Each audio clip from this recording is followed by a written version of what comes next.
Break would ever end. Don't get me wrong, though, it is good to be paid. Before we continue with the highlights, let's go back to David Bacon at Shotwell Stadium with one of the eyewitnesses to the 58th annual Crosstown Showdown. We're joined by the winning quarterback for the Abilene High Eagles, Kallin Sipe. Congratulations on the victory. Talk about that second half that the Warbirds had en route to the rally to win. Well, thank you, sir. And in the second half, I think we just came out ready to execute, unlike we did in the first half.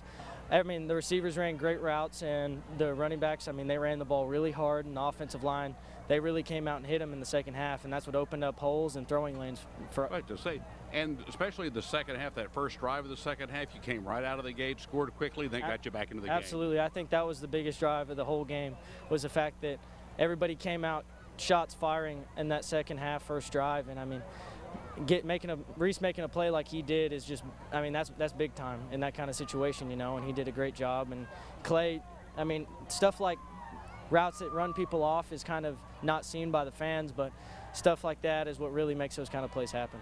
And you were able to connect on some deep passes in that rally in the second half. Talk about your receivers and what a good job they did for you. Well, they got into the cushion of the corners. The corners were bailing all night, and that's really, they can really break down on the cuts that they make whenever they don't push their depth. And they really pushed their depth, got in the corner's cushion, and broke off and made it really hard for them to make a play on the football, and that makes it a lot more easier on me.